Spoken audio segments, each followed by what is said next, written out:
Today's guest is a grief transformation expert, and she holds a master's degree in English with a concentration in writing.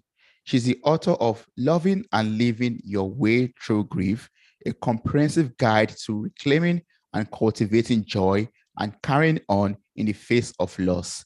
She hosts her own podcast and also has an alliance which are called Happiness and Grief. Sorry, I missed that part of I messed it up. Grief and happiness. Yes, which are called Grief and Happiness. Welcome to the show, Emily. How are you doing?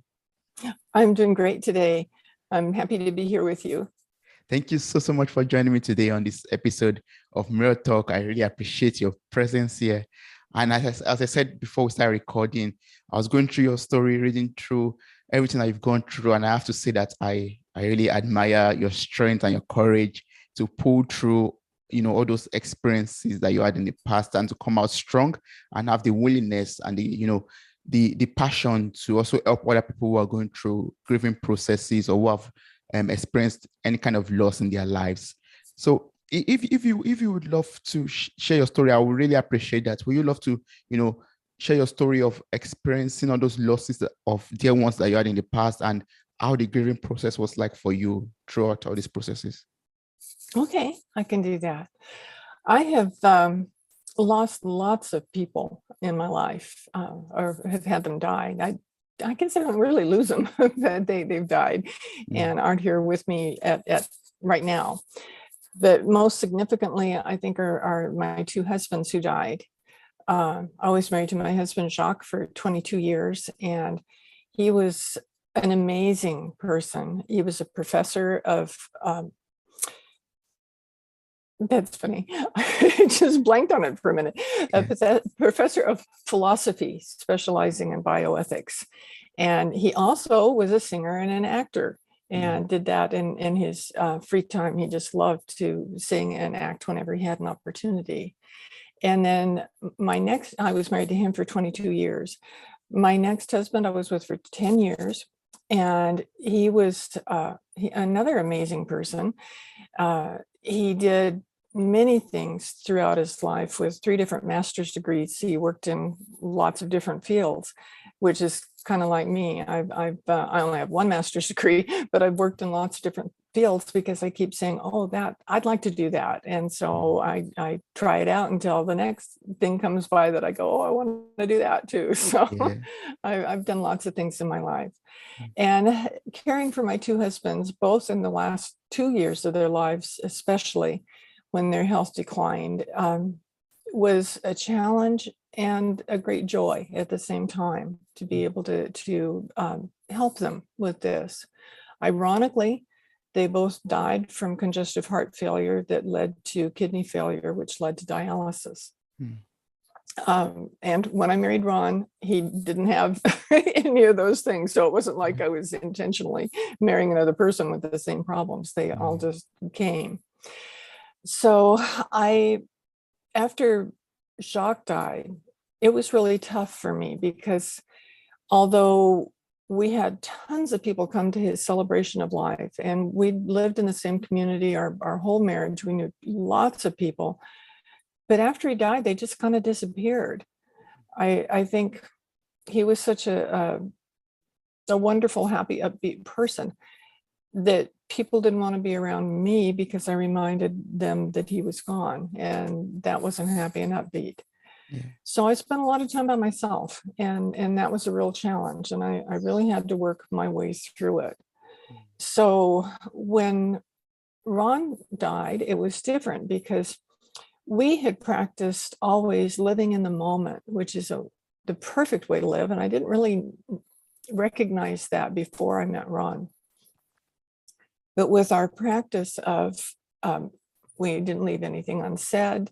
We didn't worry about the future. We didn't regret the past. We just stayed in the moment. And that way we were right up until the very end, we were able to be fully supportive of each other and happy. And that was a great way to live. So after he transitioned, it wasn't like it was after Jacques transitioned, because I felt like I'd gained a lot of tools on the way. And as a writer, I've written my whole life. I've written 3 college textbooks, and besides this book that I wrote recently on living and loving your way through your grief. And I've taught writing at the university level, and still do, actually. In California, I do that online from where I live in Hawaii. And I really enjoy doing that. So I turned to writing to help me. And I've always journaled, but it got a lot deeper than that. I started trying to explore my feelings, explore what I wanted to do next, explore what my life is now. And I did a lot of that. I did a lot of letters. I wrote letters to Ron and to Jacques and to my parents, who also had died. And I found that those things were helping me. And I thought, I'd really like to help other people to be able to use writing to help them deal with their grief.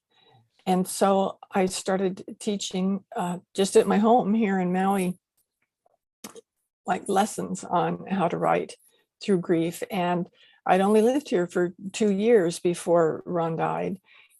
And so I didn't know a lot of people who were dealing with grieving.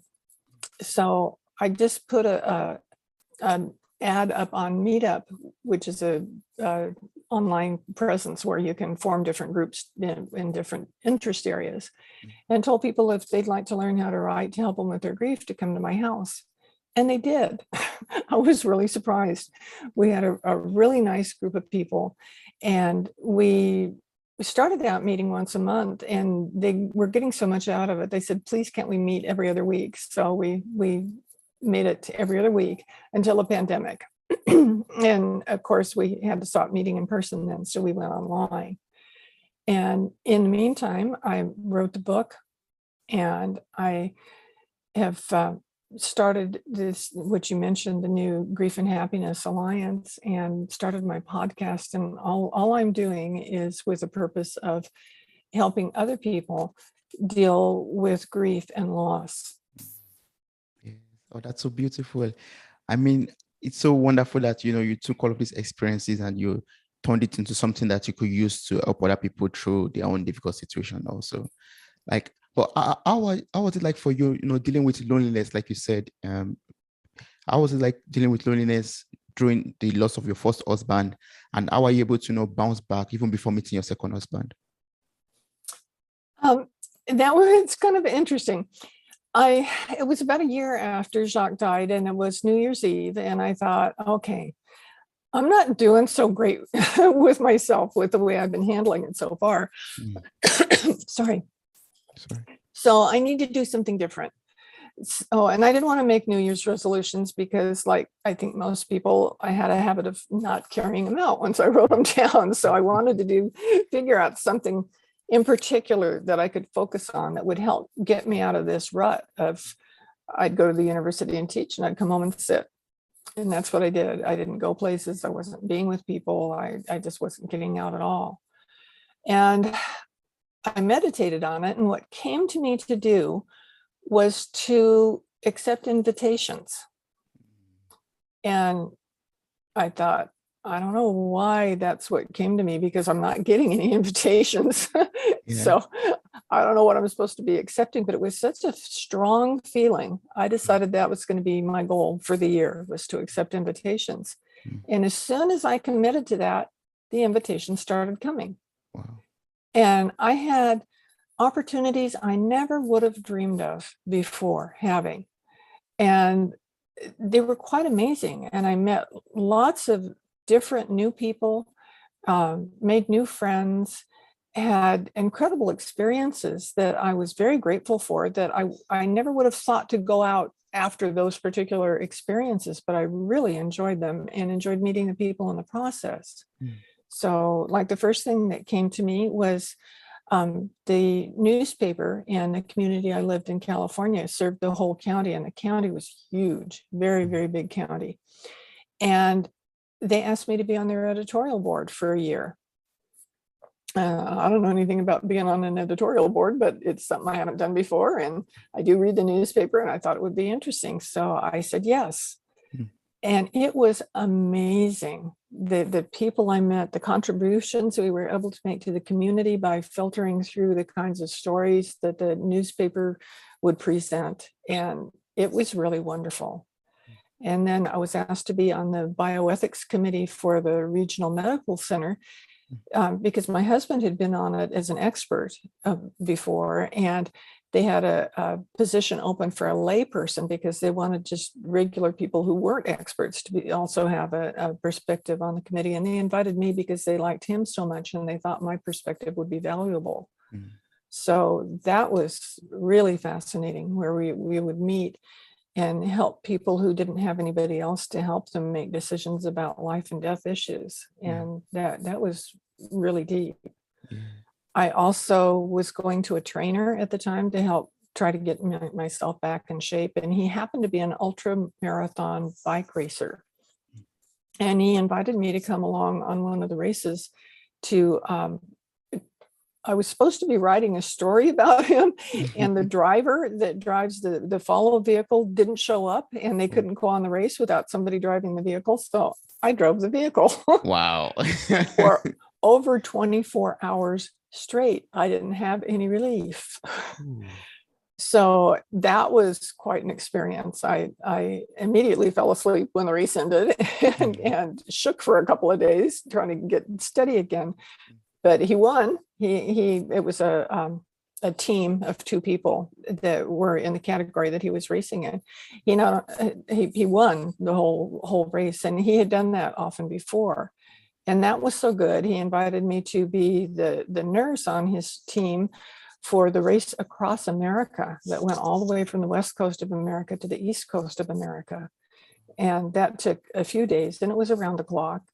And I did that. And unfortunately, every year he had gone on that race for many years and in different categories. And every time he would set a record. So he was a real amazing person. This year, halfway through, we were up in the mountains and he got pneumonia. Oh. And so we ended up having to get an ambulance, and it was so rural that we had to drive down to meet the ambulance coming up toward us. And then he was hospitalized. So he obviously dropped out of the race, and I stayed with him there in the hospital till he was able to be released and go home. So that was an incredible experience. I never could have dreamed of having an experience like that. I was asked to create a film festival. I was asked to go with two friends of mine to South Africa. All these things, I just kept saying yes when people would ask me something. And all those things were so different and so amazing. And I was so glad that I had focused on one thing, not a whole list of resolutions to try to keep track of, but just one thing, and to have it be so life-changing. It opened up my world to new people, new relationships, lots of new smiles, lots of happiness, and the ability to kind of breathe again and not just sit by myself. Oh, that's so beautiful. I mean, you just opening yourself up to possibilities and social invitations, and that brought in those numerous wonderful experiences that you are able to, or blessed to experience. That's so beautiful. Yes. And I'm so happy that this is like, a chapter in your book, actually, like accepting social invitations. Loneliness is also a chapter in your book. So I'll just love us to dive into your great book, which is now available on Amazon. The link will be placed in the show note of this episode. So the book is titled, once again, Loving and Living Your Way Through Grief. So can you tell me about the book, and who is this book for? The book is for anybody who's dealing with any kind of grief and loss. And I wrote it in a way, there are 26 chapters, and each one of them is on a different subject. So it's not like my memoir. Lots of books on grief are the story of someone who has dealt with loss.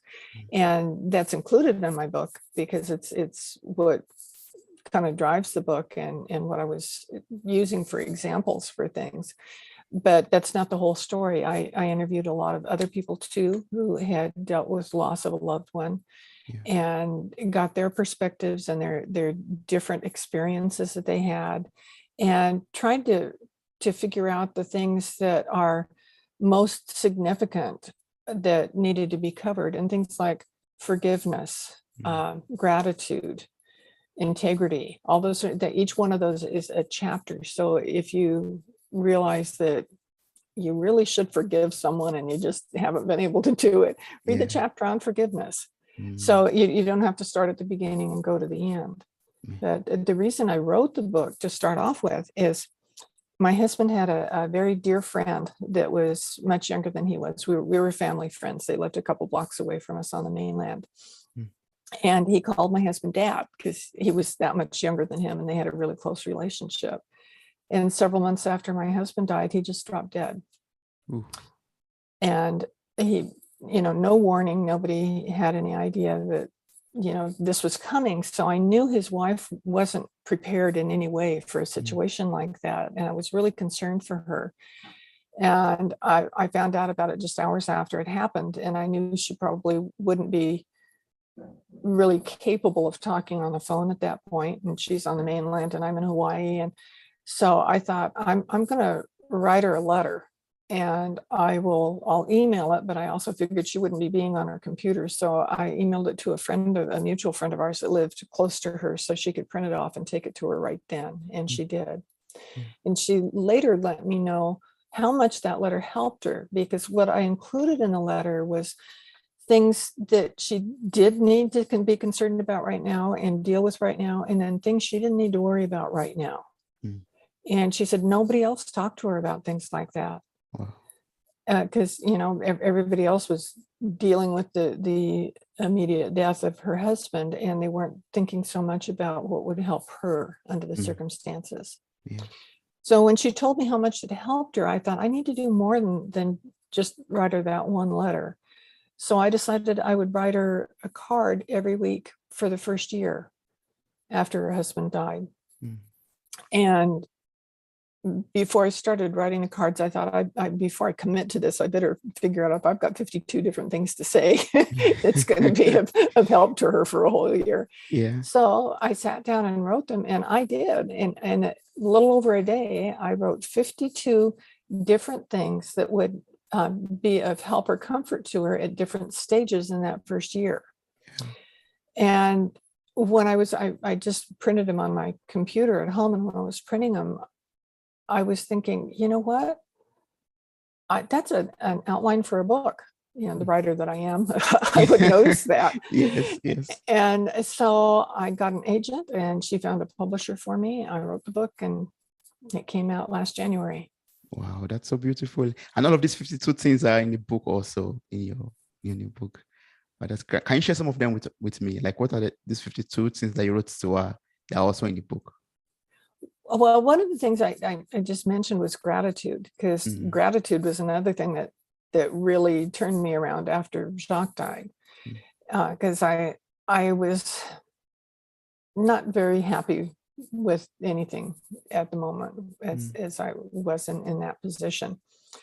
And a friend of mine had told me about that I should write a list of things I was grateful for. And I thought, yeah, right, my husband died. What do I have to be grateful for? Yeah. But then I had another friend say the same thing. And when I start getting a message from two different people on the same topic, I figure I'm supposed to be listening to this. So I thought, well, I'll try. Let me see if I can figure out something I can write down. Well, once I started writing down things I was grateful for, they started coming to me. And I was just amazed at how many things I had in my life that really were pretty wonderful and that I was sincerely grateful for. And the more I wrote, the better I felt. And I found myself for the first time after Jacques died being comfortable smiling again, which is a big deal because smiling is really important. And I didn't even realize that I'd lost my smile until I started smiling again. And it was so bad that my face would kind of hurt because the muscles were out of practice in holding my face in that position. But that just made me realize all the more the need for smiling and focusing on happiness. Yes. Wow. That's so beautiful. That means I love that. I've been learning a lot about gratitude also. Like even being grateful in the face of difficulties, in very tough situations. One should always still find a way to be grateful, and that's been challenging, but it's something that is doable and something that really really helps. Gratitude really helps to even work out one's situations and problems in life. Yes. That's right. It's amazing. And it's just something you just have to pay attention to. It doesn't just happen. The things that you can be grateful for may just happen, but you need to pay attention to the fact that they're there for you, that they're making your life what it is and as good and as wonderful as it can be. Yes. Ah, great.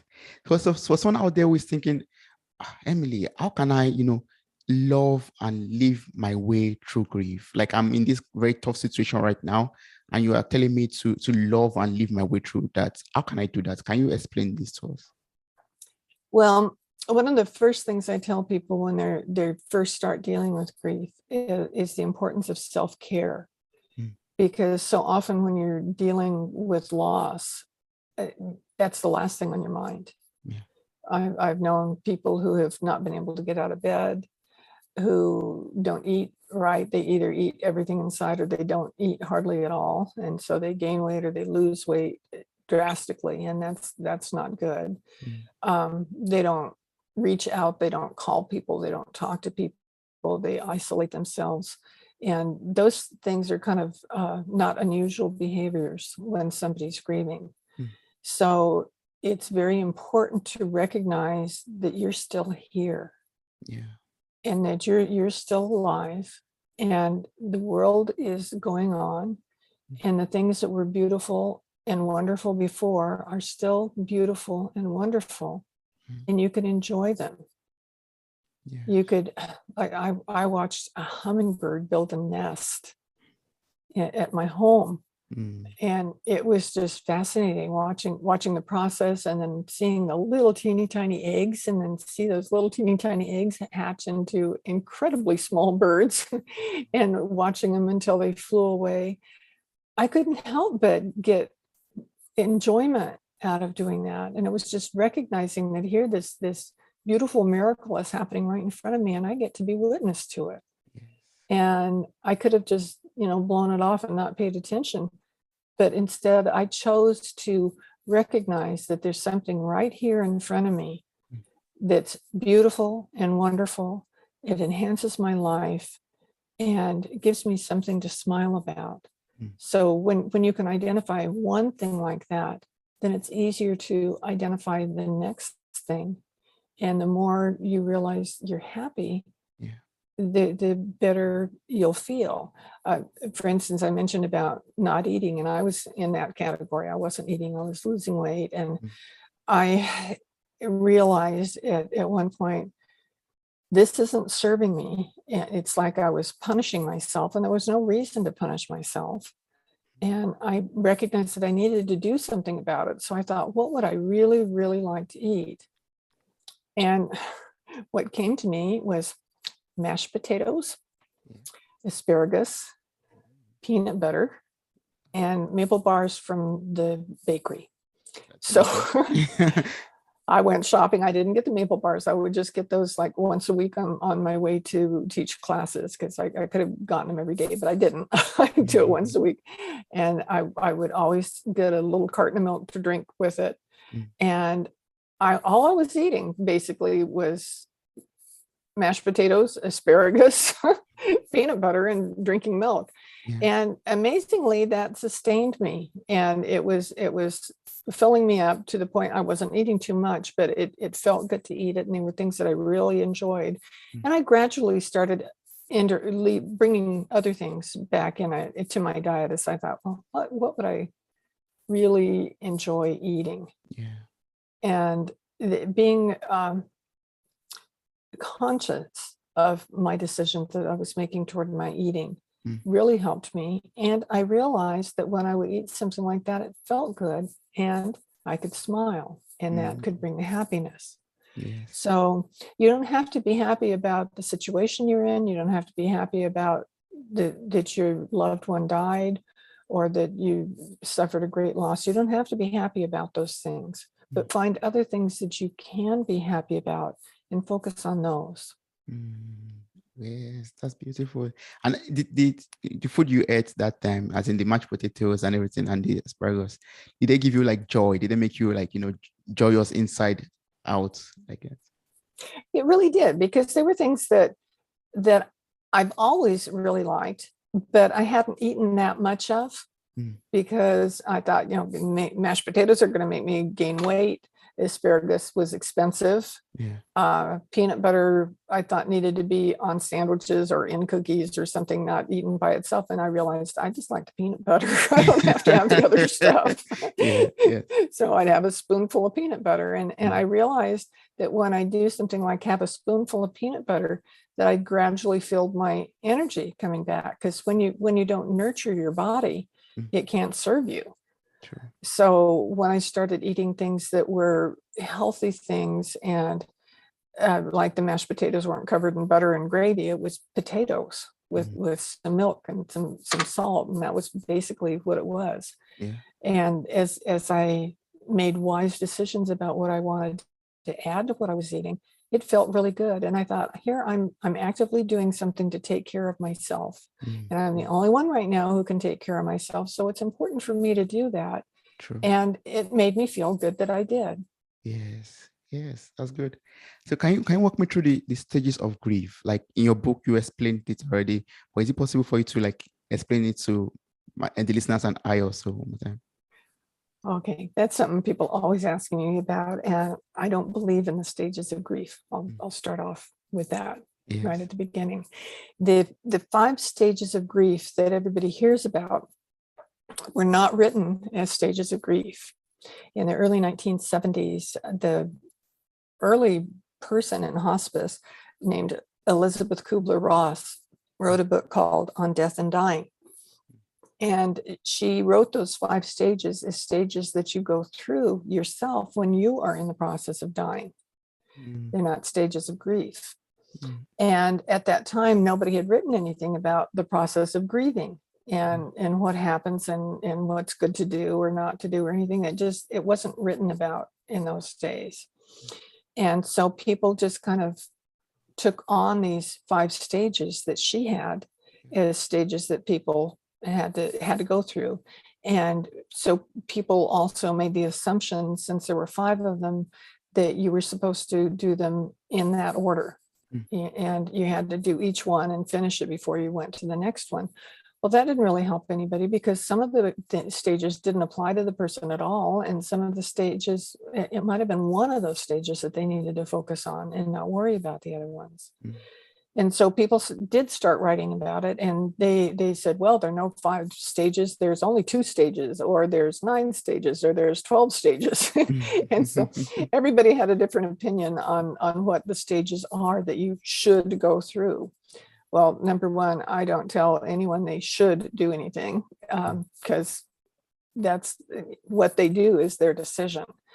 And so I believe that it doesn't hurt to look and see what those 5 stages that everybody believed in were or are, and see if they do apply to you and if you can use them to help you in some way.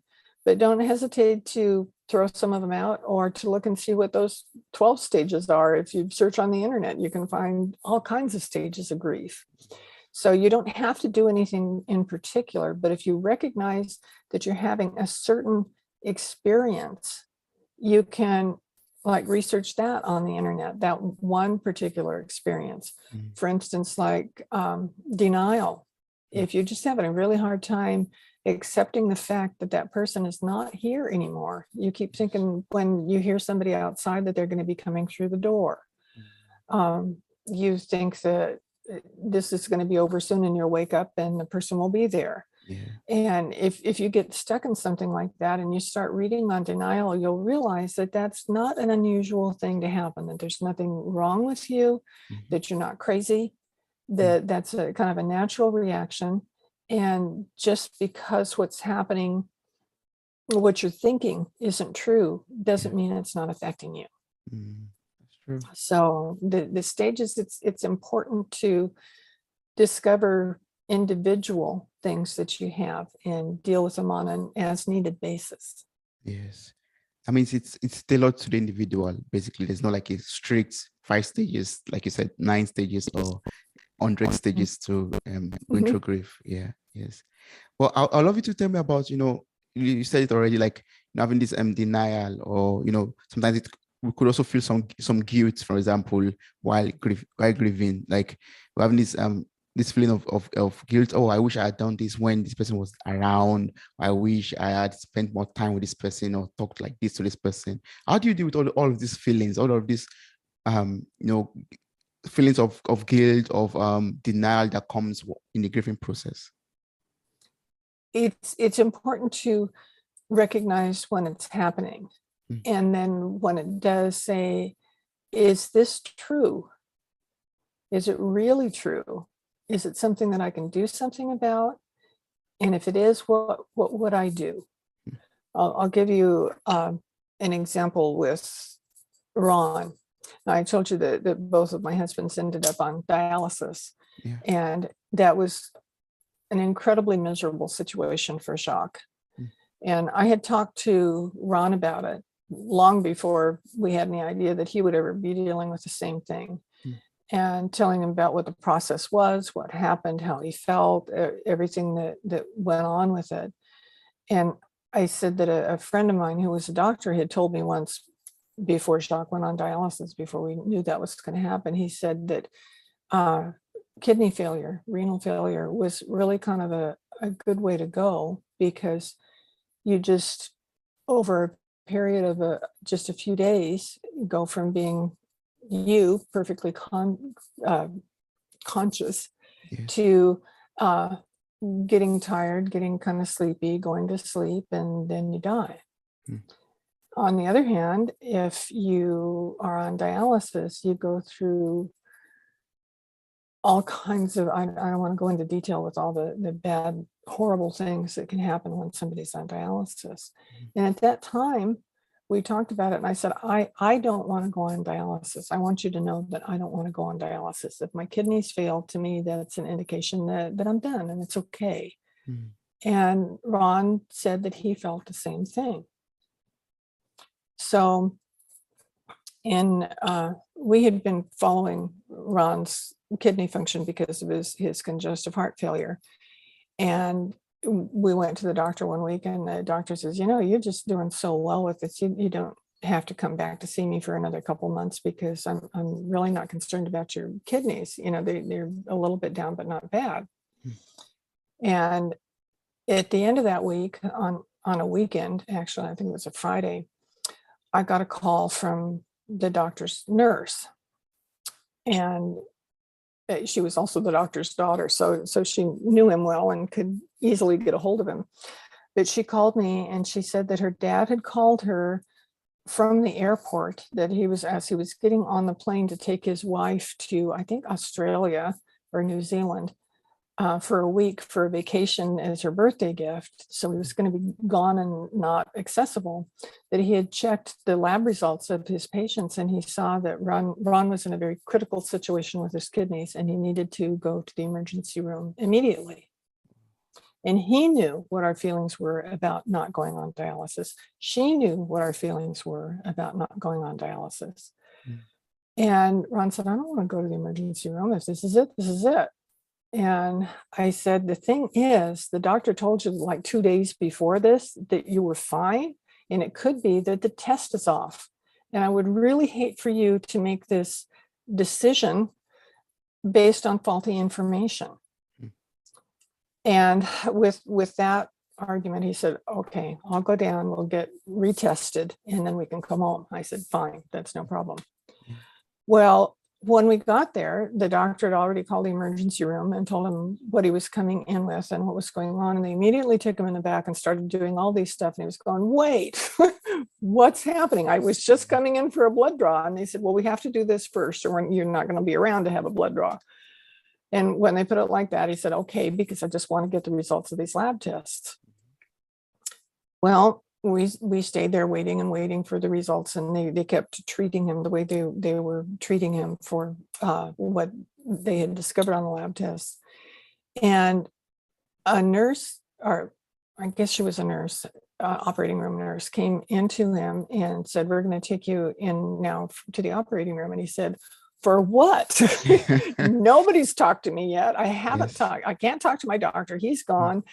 Nobody's telling me what's going on. I'm not going to sign a permission for a surgery that I have no idea what you're doing or why. Mm. And so then the surgeon came in and said, "Well, we have to put in this port so that you can have dialysis." And he said, "I've already told you I don't want to have dialysis. I'm not going to have dialysis. That's on all my written pre-arrangements that he had made by the attorney and certified everything that they needed to be due witnessed." And they said, "Well, this is just temporary. We're just going to do it to get this under control, and then you can get off and you should be fine." Mm. And when they said that, he said, "All right." So he went into the emergency, or not into the emergency room, into the operating room. And when the doctor came in the room, he said, Is this really temporary, what you're doing? Is it just we're just gonna do it for right now? And the doctor said, "Yes, we can easily take out what we're putting in." It was a line that they were going to do in through his neck so that they could do the dialysis through there and wouldn't have to keep poking him over and over again. Mm. And he said, "Well, as long as it's temporary, but I want you to know, I don't want to go on dialysis. But if this is a temporary thing to get me over a hump, then it's okay." And they said, "Well, that's what it is." Well, it wasn't. They didn't tell him the truth because they didn't want to not put someone on dialysis who needed to be able to stay alive, because their desire was to keep their patient alive as opposed to follow their patient's wishes. Mm. So he ended up on dialysis. Mm. And once you start dialysis, if you stop it, you will die. Mm. It's not something you can be dialyzed for certain medical situations that are temporary and be able to get off of it, but not in his condition. Mm. And so he ended up on dialysis, and he spent the last probably 9 months of his life with terrible complications from the dialysis, and ultimately died from one of the decisions that was made about the dialysis and what was happening. Well, we had so much, both of us kind of had guilt about it. He didn't feel as guilty as I felt, because I felt that I should have been his advocate and said, "Wait, here's the papers, they're signed. He doesn't want dialysis, don't do it." Mm. But because he was there and agreed to it based on faulty information that they gave him, Mm. he was upset that he didn't find out that it was faulty information before the process started. So there were a lot of things that we were angry about, and that we both felt guilty about. Mm. And toward the end, when we realized what the situation was with he was getting peritoneal dialysis, where they put a solution into your abdomen and drain it out like 3 times during the night. You do it at home and it goes over and over and over. And he said the minute the solution went in the first time, he knew something was wrong. And he told the people that, and they said, "Oh, you just got to get used to it." Well, that wasn't the case. He was apparently allergic to the solution, and it caused all these horrible, horrible side effects. And I was so angry about that. So that's that anger. There's the guilt, there's the anger. I was really angry about it. And so we talked about that a lot. And he said, "We know how this is going to end up. I'm not going to be staying in this condition forever, because my body's not going to allow it with everything that's happening." So he said, "What we're going to agree to do is, when I'm gone, I want you to write letters to everybody involved to say that there was something wrong with his reaction to the solution, and that they should have listened to him when he said that. And then he wanted everybody to know exactly," and I went into great detail about what happened, exactly what happened to him, so that they could do some more research and somebody else wouldn't have to experience the same thing in the future. That when something happened like this to somebody else, they'd listen and say, "Oh, we know of a case like that before. Let's try this instead," which they could have done with him that they didn't.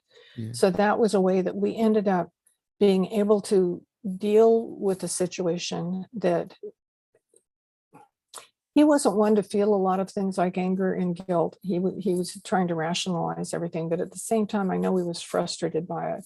where I, on the other hand, felt anger and guilt. Yeah. And I had to deal with that. And I dealt with it by writing all those letters.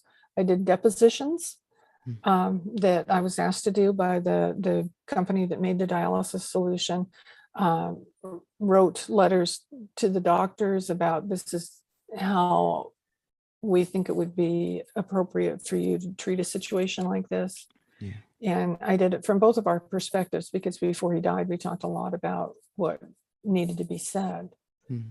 So when you have those different experiences like guilt or anger, you can usually really examine them and say, okay, am I really angry? Is this really true? Is this something I need to do something about? Or is it something I need to just release? Yeah. And then do whatever it is that's the appropriate action for you at that moment. Yes. And it's so great that you release this sense of guilt or feeling of guilt by taking action, by doing the right things, even to help other people to avoid them from, becoming victims of such a situation. That's good. That's really good. Yeah. Yeah. And how would you say you were able to transform your life, after experiencing all of these losses in life? How are you able to transform yourself to become who you are today, Emily? Well, what worked for me was recognizing what I had done before, after Jacques died, with, as I told you, sitting by myself a lot and not doing anything and not reaching out, and seeing that that wasn't helpful. Yeah. And this time I needed to find ways to connect with people and to stay in touch with people and to find ways that I could help other people. And I found the more I did that, the better I felt. One of the things I did after Jacques died, I read a book by Marcy Shimoff called Happy for No Reason, because I thought, I have no reason to be happy, so maybe this book will help me. Yeah. And it did. It did. It made me feel better. It made me realize that I feel not great now, but I can feel better in the future. And so I really liked that book. Well, after Ron died, I was looking for that book again, and I saw that Marcy Shimoff, who's known internationally all over the world for her happiness practices that she created after a major personal research thing that she did about happiness. Yeah. And she'd been doing these huge presentations to huge audiences all over the world. And she was getting tired because she'd been doing it for a long time. Yeah. And she wanted to be sure her work would go on. So she created a program to certify Happy for No Reason trainers, where the people that studied with her could go out into the world and use what she had in any situation that they wanted to that could bring happiness to other people. And I thought, since I'm dealing with people who are dealing with grief, how about if I deal with people who are dealing with grief and happiness and feeling happy at the same time? Yes. So that's why I created the Grief and Happiness Alliance, so that we could meet and we could use those, and we meet online always, that we could use those writing techniques that I discovered really helped a lot. And I teach them happiness practices that I learned by becoming a Happy for No Reason certified trainer, and then have breakout rooms, because we do it on Zoom, where everybody could get to know each other so that they're supporting each other on a very personal level. So it covers those three different areas. And that the happiness training and doing that, knowing that that's what I really wanted, was to be happy, it helped me realize how I could actually be happy. And I honestly can say I'm happier now than I've been in my whole life. And it feels really good. That's really good. I'm so happy for you that you're so happy right now. Thank you. Yes. So how can people, become a member of this alliance? How can people, take part in these Zoom meetings that you organize? If you go to my website, you can sign up there, and it will take you directly to the places that you want to go. You can email me too. I'm happy to be contacted. You mentioned show notes. The information should be there so that you can go right now, as soon as this is over, look at those show notes and copy down the links and go to them right away. And I can start helping you right away. it's really important to not just think about, well, maybe I'll do that sometime, but take action right now Right and now, get yes. going with it. Yes, right now. Go click the link after you listen to this and just get across to Emily and take part in the alliance. That would be so awesome. And you also have a podcast. You have this podcast with the same title, Grief and Happiness Podcast. Can you tell me about this podcast and what should listeners, look forward to when listening to it? What I'm doing with my podcast, I've listened to a lot of podcasts, and there are lots of podcasts on grief, and they're interesting. I have learned from them and been inspired by them. But what was missing to me was a consistency of coming out happy on the other side. And so I thought, what I want to do with the podcast is discuss the grief, but with people who have been dealing with grief who are also happy and have realized that it's okay to be happy when you're grieving, that there's nothing wrong with this, that you're not betraying or insulting the memory of your loved one at all, that chances are your loved one would be thrilled to death that you were doing something that would make you happy. True. That's good. That's really good. So what would you tell someone out there who is, experiencing grief or is, going through this, very difficult phase of life of losing someone? What piece of advice from your own experience will you tell that person or give that person? I would tell that person if they want to help somebody else, to be there for them. Because so many times, as I mentioned earlier, people just disappear.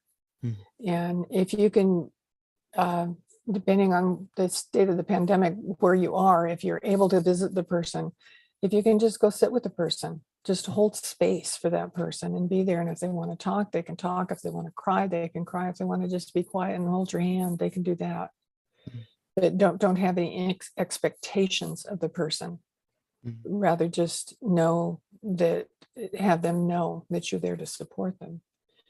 And do things for them. Don't wait for them to come to you and ask you. I can't tell you how many people said, just let me know if you need anything.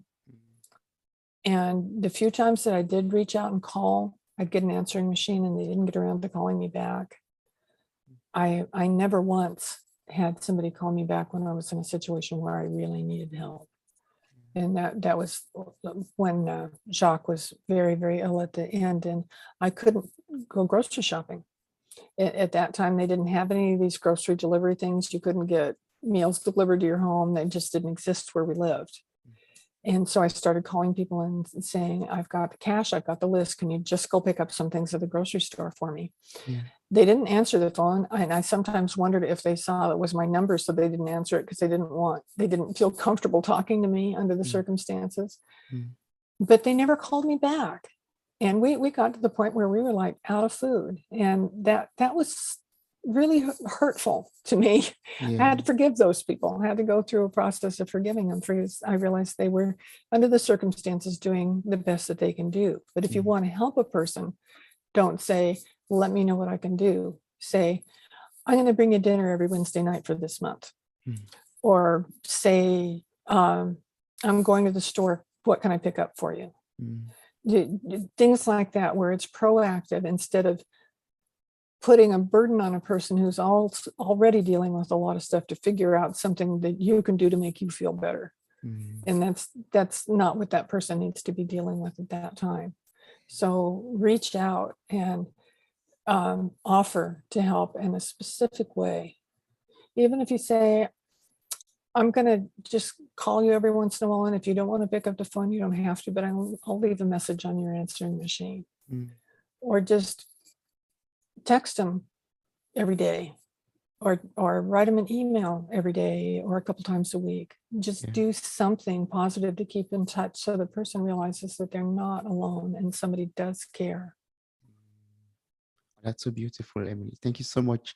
I really appreciate you sharing your story with me and, telling me about, tools and ways in which one could deal with grief and in which other people could also help people that are in grief also to become, to help them facilitate that process properly, because it's a very difficult thing to go through.